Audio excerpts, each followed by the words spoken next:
A Bíblia diz que Deus ele deu o seu único filho, Jesus, para que todo aquele que nele crê não pereça, mas tenha a vida eterna. Ele pegou e doou e deu de presente, para que todo aquele que olhasse para ele, acreditasse nele, viesse ter vida e vida eterna. Veja Deus lutando pelo que ele mais tem de precioso, que é a vida, aquilo que ele deu para nós no começo de todas as coisas, a vida. Então meu filho vai ser presenteado por vocês, para que todo aquele que nele crê não pereça, mas viva eternamente. Sabe o que Deus está dizendo? Eu estou preocupado com a vida de vocês, com a morada de vocês, para onde vocês vão, para onde a tua alma vai, a tua vida vai.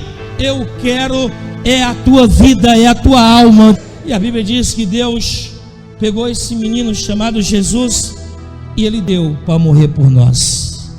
E esse menino nasce numa cidade no interior, uma cidade mais pobre de Israel. E ali esse menino pobre, humilde, nasce numa manjedoura. E sabe o que acontece? Tem um louvor aí lá fora que diz o seguinte, ó: pobrezinho nasceu em Belém. Ele não é pobrezinho. E Belém não é qualquer cidade. Belém é a cidade do grande rei. Mas o louvor quer acabar com o menino. O louvor quer acabar com Jesus. O louvor quer acabar com a cidade. Ele é do interior. Ele fala arrastado. Ele tem jeito de nordestino. Ele fala de um turrado, de um turrém. Jesus era nordestino, se você não sabe. E Jesus nasceu. Agora eu pergunto para você: os teólogos daquela época não sabiam que Jesus ia nascer? Sabia ou não sabia? Cedo ou mais tarde? Os profetas não falaram que ele ia nascer? Não está escrito lá em Malaquias, em Miqueias, capítulo número 5, que ele ia nascer em Belém? Cadê os profetas daquela época? Cadê os pastores daquela época? Cadê os sumos sacerdotes daquela época? Cadê aquele povo que esperava a luz dos homens brilhar, que era Jesus? Que não viram e não observaram esse grande dia. E a Bíblia diz que sabe o que acontece? Que o menino nasceu e ninguém, não foi pastor, não foi sacerdote, não foi profeta, não foi bispo a ser bispo, obreiro, não foi ninguém lá no nascimento de Jesus. E o anjo, querendo consolar a família, aparece para os pastores, coitado, que está lá guardando as ovelhas. O anjo aparece e diz: ei, nasceu em Belém, Salvador do mundo, que vai trazer paz, alegria e a luz dos homens. Vão lá ver. E a Bíblia diz que os pastores se levantam imediatamente e vão ver o menino. Foram só ver. Os pastores não podiam levar um presente para Jesus? Não poderia levar uma ovelha? Não poderia levar um bezerro? Não poderia levar um jumento, sei lá, um cavalo? Nem uma galinha, um galo de presente para aquela família? O Rei dos Reis, o Senhor dos Senhores, o nosso Salvador? Não levaram nada. Só chegaram lá, acharam o menino. Ah, lindo, beleza, bravo, maravilhoso, né? O Emanuel, é o Deus conosco, vai salvar todo mundo. Legal, legal. E foi embora. Deram os parabéns para a família e foi embora. A honra do povo de Deus, isso que está ali, ó. Se eu sou pai, onde está a minha honra? E se eu sou o Senhor, onde está o que, igreja? O meu temor. E sabe o que acontece? Os profetas, sacerdotes, os crentes, os evangélicos daquela época, nenhum honraram o Senhor Jesus. Ninguém foi visitar ele, ninguém quis saber dele. A Bíblia diz que a luz brilhou para os homens, mas os homens amaram mais as trevas do que a luz. A Bíblia diz que ele veio para os que eram seus, e os seus rejeitaram, o abandonaram, não quiseram saber dele para adorar outras coisas, não é? Mas a Bíblia diz que de 3 homens que observava a astrologia, né, que estudava astrologia, que estudava as ciências naturais e que estudava a cura, esses 3 homens brutos, ignorantes, lá do Oriente e do Ocidente, de uma terra chamada Irã, esses 3 homens, por estudar, observaram na lei, que eles são obrigados a saber da lei, e observaram a estrela, algo diferente, uma estrela diferente, uma estrela que brilha, apareceu no céu. Peraí, deixa eu ver aqui nas escrituras. Aqui fala em Miqueias, é o rei de Israel, ele nasceu, vamos lá. E sem pensar 2 vezes, pegaram presentes, ouro, incenso e mirra, colocado no camelo, em camelos, e passar dias e noites caminhando, nas costas de um camelo, para ir ao encontro do rei, para adorá-lo e para o presenteá-lo. A Bíblia diz: não admireis, Jesus diz, não ficais admirados, se naquele grande dia vocês viram o povo do Oriente e do Ocidente entrando no reino dos céus, e vocês, filhos, ficando de fora. Não admireis isso, sabe por quê? Porque os filhos não têm mais honra como tinha antigamente. Os filhos não amam o pai como amavam antigamente. Os filhos não honram o pai como honravam antigamente. Então muitos filhos vão ficar de fora. E Jesus disse: olha, prestai atenção, os filhos das trevas, os ímpios lá fora, que não têm conhecimento de mim nenhum, eles têm mais honra do que vocês que são os filhos, são mais prudentes do que os servos da luz. E deixou bem claro, que muitos de nós aqui, não merecemos entrar no reino dos céus. Deixou bem claro que muitos de nós aqui, não vai entrar no reino dos céus, porque não tem honra, não tem respeito, não tem amor, não tem carinho, não tem atenção para as coisas de Deus, e por isso vão se perder. E aqueles 3 homens que não temiam um Deus, adoravam outros deuses estranhos, não é? Só apenas ouviram falar do rei pelas escrituras, vão lá, e a Bíblia diz que quando ele chega até lá, eles se lançam nos pés do menino, adoram, abrem seus presentes e doam dádivas, quer dizer, presentes, e dão ouro, incenso e mirra. E se você não sabe, aquele ouro, aquele incenso, aquela mirra foi suficiente para tirar Maria e José da miséria, porque eles estavam fugindo de Herodes. Alguém está me entendendo? Estava fugindo, e José precisava sobreviver, não tinha dinheiro, e ali aqueles presentes serviram para adorar, para o rei poder sobreviver com sua família. É bom demais, não é?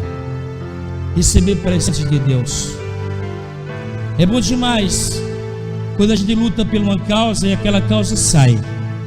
É bom demais quando nós oramos e choramos na presença do rei e o rei nos ouve. É bom demais, não é? Quando as portas se abrem para nós.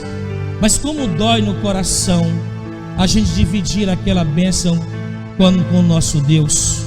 Como dói no nosso coração quando o pastor fala: vamos fazer isso para Deus. Muitos se trancam, muitos se fecham e muitos se perdem por causa de ingratidão e de honra e de respeito que não tem. Escute, amor é questão de caráter, é questão de respeito. Se você tem amor, você tem caráter e você tem respeito. Se você não tem amor, você não tem caráter e você não tem respeito. Você pode até representar alguma coisa perante os homens, mas perante Deus você não é ninguém. Sabe por quê? Porque você não dá valor nem à sua própria vida. Como é que vai dar valor ao Senhor? Aí o Senhor Jesus nasceu rejeitado, cuspido, esquecido, abandonado, no meio do cocô das vacas, não é? No meio do cocô das vacas, sem nenhum profeta, nenhum pastor ir visitar. E eram homens de Deus naquela época, inteligentes, mas não fizeram caso do nascimento de Jesus. O inimigo Herodes fez mais caso do que os profetas, não é? E aí o Senhor Jesus cresce, e ele disse: olha, eu vou dar, em outras palavras, eu vou dar a minha vida, presentear a minha vida em resgate de muito. Eu vou dar a minha vida para você viver, para você ser salvo, para você ser curado, para você ser liberto, para você ser restaurado. Eu vou dar a minha vida por você. E a Bíblia diz que ele deu não só a vida, ele deu o sangue, ele deu tudo que ele tinha, ele se ofereceu por total, por mim e por você, levando aquela cruz, sendo humilhado, pisoteado, cuspido, esbofeteado. A pior morte de toda a época foi aquela morte que o Senhor viveu, porque a morte de cruz naquela época era a pior que existia naquela época. Hoje não tem mais, mas ele inventou tudo isto por mim e por você. E lá em Salmos diz: trazer presente. Em Salmos deixa essa ordem bem clara: trazer presente todos aqueles que estão ao redor dele. trazer presente para aquele que é tremendo. Mas o povo não traz presente. Eu estava prestando atenção e fiquei triste. Eu vou dizer para você: você olha para o macumbeiro tem mais honra do que você. Sabe por quê? Pastor, não está me comparando com o macumbeiro? Não, eu estou falando de honra. Não é você não, estou falando de honra. O macumbeiro entra lá no centro, o demônio diz assim para ele: olha, eu quero uma caixa de charutos, 3 graus de cerveja, eu quero o melhor vinho, eu quero bife, eu quero mais 5.000 reais para fazer o trabalho. E traga agora, macho velho. Pois não, ele sai de costa, ele não sai assim e vai embora não. Tudo bem, vamos lá. Ele sai de costa, reverenciando o padre Chiqueiro. E ai dele, se ele virar as costas para o padre Chiqueiro, é peia até umas horas. Amém? Eu me lembro quando eu era católico, e também conheço muita gente católica, quando eles fazem uma promessa, eles cumprem ou não cumprem? Eles fazem uma promessa: ó, se o Senhor me der isto, eu vou até o Canidé a pé. Quando eles recebem, eles cumprem ou não cumprem? Cumpre. Ele pega a batina lá do Canidé, do Chico, ele veste a batina, bota o cordão na cintura, joga o chinelo do lado e vai a pé, ó, até Canidé. Quando chega em Canidé, ele solta meia dúzia de fora para cumprir aquilo que ele prometeu para Deus. Agora nós não temos tal honra. Nós, tudo é difícil, tudo é complicado, não dá, é estreito, eu não posso. Um pastor não tem condições, não tem. Mas quando sai da porta para fora, quando vai num shopping, a melhor roupa ele pode, o melhor sofá, a melhor televisão, o melhor carro, né? A melhor casa, ele pode sim, mas para Deus ele não pode. Então os filhos das trevas muitas vezes têm mais honra do que nós. Você não fica constrangido com isso? Mas eu fico. Vendo aquele pessoal no carnaval. Alguém conhece o carnaval aqui? Alguém conhece? O carnaval, quando eles terminam a festa, se você não sabe, terminou a festa, eles já começam a ensaiar para o ano que vem. Começam a ensaiar. Eles ensaiam o ano todo para dançar no carnaval. Aí quando ele chega lá, cai, leva tombo, se levanta, pega fogo na peruca, apaga o fogo e vai de novo. E vamos que vamos, meu irmão. O negócio é quente, não é? Não pode perder o pique não. E pode dar risada. Então é lá, eu não gosto, então, meu irmão. Vamos comparar não. Vamos fazer a nossa parte.